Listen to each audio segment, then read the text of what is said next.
धोखेबाज दोस्त। इस प्यारे से गांव में सभी लोग बातचीत और सभी बच्चे खेल कूद में लगे हुए थे और सभी गांव वाले बहुत ही ईमानदार और अच्छे व्यवहार के लोग थे। इसी गांव में एक दो दोस्तों की जोड़ी रहती थी। एक का नाम श्याम था, दूसरे का नाम रमेश था। वो दोनों बहुत ही पुराने मित्र थे और एक दूसरे से बहुत प्रेम करते थे। एक दिन की बात है, रमेश कहता है कि अपने दोस्त से, तुम जाओ बाजार से सामान लेकर आओ खाने के लिए। आज घर में कुछ भी खाने के लिए नहीं है।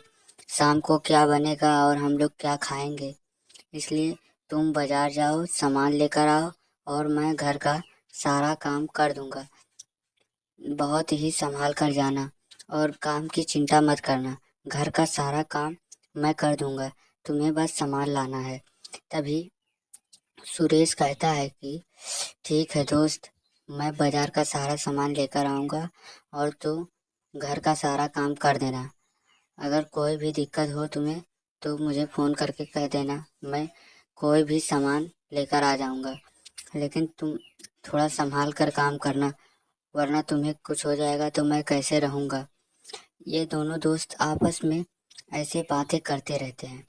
तभी सुरेश घर के अंदर झाड़ू मारने के लिए चला जाता है और रमेश सामान लेने के लिए। रमेश सामान लेने के लिए गांव से बाहर की ओर जाने लगता है और तभी वो दुकान की ओर पहुंच गया था। तभी बीच में उसे सेठ मिल जाता है और सेठ कहता है कि क्या रे रमेश, तू अभी भी यही काम करता है क्या? गरीबी में कब तक जीवन बिताएगा? कम से कम अमीर होने के तो बारे में सोचा कर। अगर अमीर नहीं होगा तो कैसे तेरी जिंदगी कटेगी? इसी गरीबी में तुम दोनों लगता है मर जाओगे। मैं तो तुझे कहता हूँ, सुरेश के माँ के गहने बेचकर तू उसे ले ले और अमीर बन जाएगा। तभी रमेश कहता है कि सेठ जी, आप भी क्या बातें कर रहे हैं। मैं अपने फायदे के लिए अपने दोस्त को मार दूं और उसकी माँ के गहने मैं ले लूं। अगर ऐसा ही करना होता तो मैं पहले ही नहीं कर देता। वो तो मेरा बहुत अच्छा दोस्त है, मैं उसके साथ ऐसा नहीं कर सकता हूँ। तभी सेठ कहता है कि तुझे तो समझाना बेकार है। तू अब जिंदगी भर ऐसे ही रहेगा। अगर तू मेरी बात माने तो तू सुरेश को मारकर उसके माँ की जो गहने सारे हैं ले ले। तब उसे बेचकर तू बहुत बड़ा अमीर बन सकता है। तेरे पास यही एक उपाय है। तभी रमेश इस कहता है कि ठीक है सेठ जी, आपकी बात तो ठीक है, लेकिन मैं ये करूँगा कैसे। अगर मैं किसी को पता चल गया तो मैं तो पकड़ा जाऊंगा ना। वैसे भी वो तो मेरा दोस्त है। अगर आप कह रहे हैं तो मैं एक बार कोशिश ज़रूर करूंगा और मुझे अमीर बनने की बहुत दिन से इच्छा है और इस बार तो मैं अमीर बन कर रहूँगा। इतना सब कहने के बाद रमेश वहाँ से सेठ को लेकर अपने अपने घर की ओर जाने लगते हैं। तभी रमेश रास्ते में अपने दोस्त के बारे में सोचते हुए घर की ओर लौटने लगता है और घर के पास पहुंच जाता है। घर के अंदर जाता है तो वहां पर खड़े होकर अपने दोस्त को बुलाने लगता है। कहता है, सुरेश बाहर आओ, तुमसे एक बहुत ज़रूरी काम है, जल्दी करो। बाहर आओ सुरेश, मैं देखो तुम्हें कहाँ ले जाने के लिए आया हूँ। तभी सुरेश बाहर निकल कर आता है और कहता है, क्या हुआ दोस्त, क्यों मुझे बुलाए और तुम्हारे हाथ में कोई सामान भी नहीं है। तुम कोई भी सामान लेकर नहीं आए, हम शाम को क्या खाएंगे। तुम्हें तो मैंने कहा था सामान लाने के लिए, घर में अन्न का एक दाना भी नहीं है। आज शाम को हम भूखे रहेंगे क्या। तभी रमेश कहता है कि नहीं दोस्त, आज मैं तुम्हें डिनर पे लेकर चलने वाला हूँ, तुम बिल्कुल भी मत घबराना। आज का खाना मेरे ही तरफ से रहेगा। तभी वो दोनों दोस्त चले जाते हैं। रमेश सुरेश को अपने साथ लेकर गांव से गुजरने लगता है और धीरे धीरे के कर कर वो लोग एक बहुत ही सुनसान तालाब के पास पहुंच जाते हैं। वहां पर जाने के बाद रमेश कहता है कि क्या दोस्त, तुम तो मुझे आज डिनर पर लेकर जाने वाले थे, तो तुम ये इस डरावने से सुनसान तालाब के पास मुझे क्यों लेकर आए, बताओ। तभी सुरेश कहता है कि तुझसे मैं एक बात कहने जा रहा हूँ, तू अपने माँ के सारे गहने मुझे दे दे वरना तू मारा जाएगा। तभी वो निकालकर चाकू अपने दोस्त को मारने लगता है और उसका दोस्त मर जाता है और वो बहुत जादुई घर। इस प्यारे से गांव में सभी लोग अपने काम धंधे में लगे हुए थे। एक दिन की बात है, सुरेश अपने घर लौट कर आता है और अपने पत्नी से कहता है कि सुनती हो जी, मुझे दूसरा घर मिल गया। अब हम लोग सभी वहीं पर रहेंगे। अब हम इस कच्चे मकान में रहने की जरूरत नहीं है।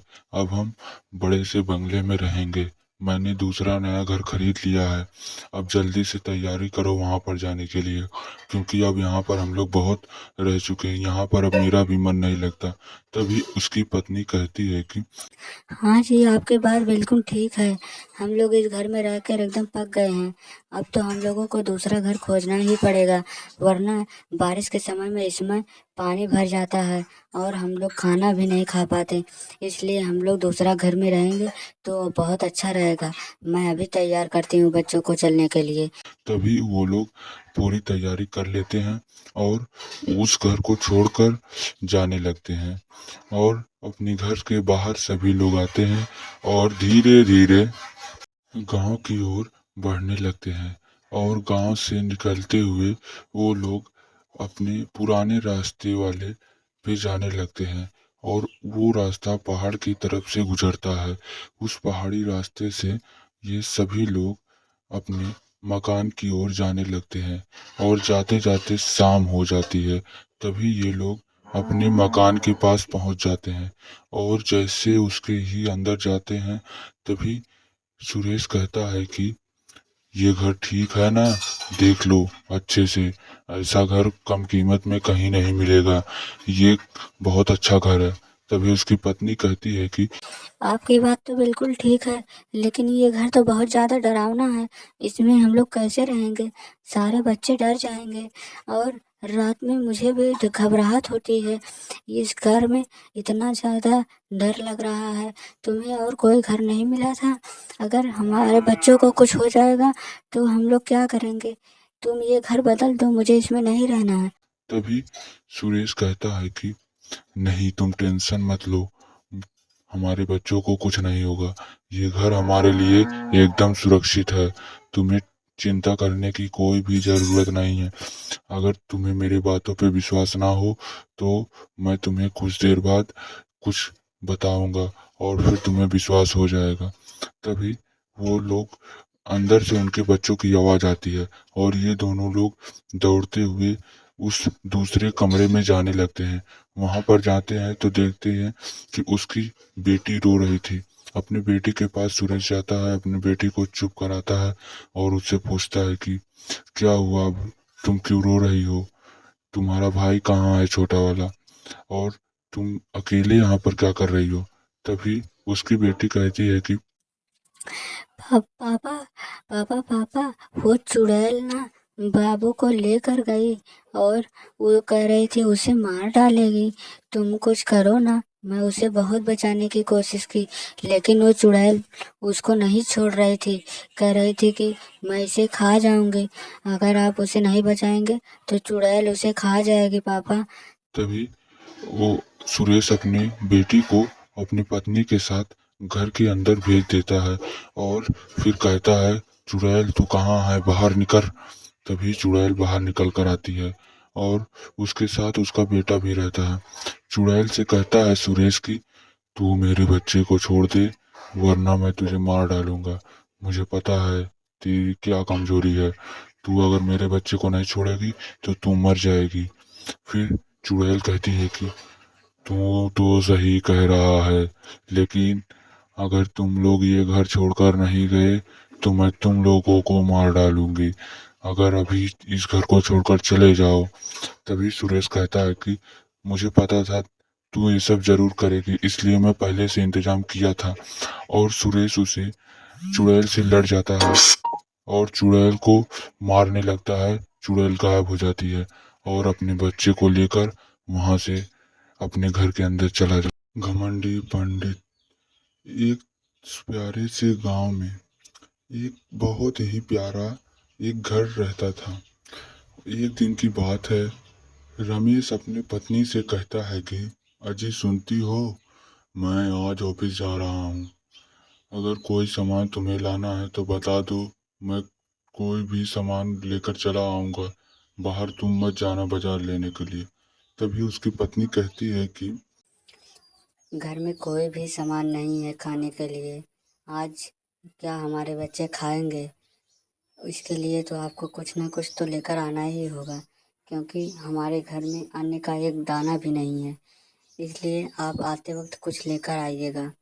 तभी ये सब सुनकर रमेश अपने घर की से निकलकर और गांव से होते हुए ऑफिस की ओर जाने लगता है। उसकी पत्नी किचन में काम करने के लिए चली जाती है। इधर रमेश अपने गांव से होते हुए पहाड़ी इलाकों में जाते हुए उसके गांव से पहाड़ी इलाके के रोड गुजरते थे। वहां से जाने लगता है ऑफिस। तभी उस गांव में एक पंडित आता है और वो गांव से गुजरते हुए सीधे रमेश के घर की तरफ जाता है और उसके घर पहुंचने के बाद सीढ़ियों से ऊपर जाता है और बाहर से आवाज लगाता है कि कोई घर में है, मुझे भिक्षा चाहिए, कोई है तो दरवाजा खोलो। तभी उसकी पत्नी जो दौड़ते हुए गेट के पास आती है और जल्दी जल्दी जाती है, दरवाजा खोल देती है और तांत्रिक को अंदर लेकर आती है और कहती है, तांत्रिक बाबा आप बैठिए, मुझे आपकी क्या सेवा करनी चाहिए? क्या आप मुझे बता सकते हैं मैं आपकी कितनी सेवा कर सकती हूँ? तभी तांत्रिक बैठ जाता है और कहता है कि मुझे तुम अन्न लाओ, क्योंकि मैंने बहुत दिनों से खाना नहीं खाया। तुम्हें मुझे मेरा पेट भरना ही होगा। जाओ बेटा जाओ, मेरे लिए अन्न लेकर आओ। इतना कहता है और फिर जाकर रमेश की पत्नी कहती है, माफ़ कीजिएगा बाबा, मेरे घर में आज अन्न का एक दाना भी नहीं है। मैं आपको कहाँ से लाऊं? अगर अगर आप शाम को आइए तो मैं आपका पेट भर सकती हूँ, क्योंकि अभी इसके मेरे पति घर पे नहीं हैं। और ये सब कहते हुए उसकी पत्नी बहुत घबरा जाती है। तभी तांत्रिक कहता है कि जाओ, मैं तुम्हें श्राप देता हूँ, आज के बाद तुम्हारे पति इस घर में कभी लौट कर नहीं आएंगे। तुमने एक पंडित का पेट नहीं भरा जा सका, अब तो तुम्हारा घर के पेट का कभी नहीं भराएगा। और तांत्रिक बहुत ज्यादा श्राप देने लगता है, पूरे गांव को श्राप देने लगता है। कहता है इस गांव के सभी आदमी मर जाएंगे। और इतना कहकर पंडित बाबा अपने घर के लिए रवाना हो जाते हैं। वो गांव से गुजरते हुए जाते हैं और उनको जाते समय बहुत शाम हो जाती है और वो घने जंगलों से गुजरते हुए अपनी गुफा की ओर जाने लगते हैं। अपने गुफा की ओर पहुंचने के बाद पंडित बाबा अपनी गुफा के अंदर चले जाते हैं। गुफा के अंदर जाने के बाद यहाँ पर रमेश ऑफिस से लौट रहा होता है। तभी उसके सामने अचानक से एक भयंकर चुड़ैल आ जाती है। रमेश उसे देखकर बहुत ज़्यादा घबरा जाता है और चुड़ैल से कहने लगता है कि मुझे छोड़ दो, मेरे दो बच्चे हैं, एक पत्नी है, अगर मैं घर नहीं जाऊंगा तो उन सब भूख के मारे मर जाएंगे। मेरे घर में खाने के लिए भी खाना नहीं है, मुझे छोड़ दो, मुझे मत मारो। अगर तुम मुझे छोड़ दोगी तो मैं तुम्हारी सारी जो तुम कहोगी मैं तुम्हारा वो करूँगा। तभी चुड़ैल कहती है कि मैंने भी बहुत छोड़ने की और छुड़ाने की कोशिश की, लेकिन इसी पत्थरों के बीच मुझे मार दिया गया। किसी ने भी मेरी एक ना सुनी, तो मैं तुम्हारी कैसे सुन लूं? तुम्हें तो मरना ही होगा। इतना कहकर चुड़ैल तलवार निकालती है और रमेश की ओर बढ़ती है और रमेश पर हमला कर देती है। रमेश भी बहुत बचने की कोशिश करने लगता है, लेकिन रमेश की एक न चली और रमेश मर जाता है। चुड़ैल ऐसे करके गांव के सभी लोगों को मार देती है। The end. स्टोरी समाप्त हो गई।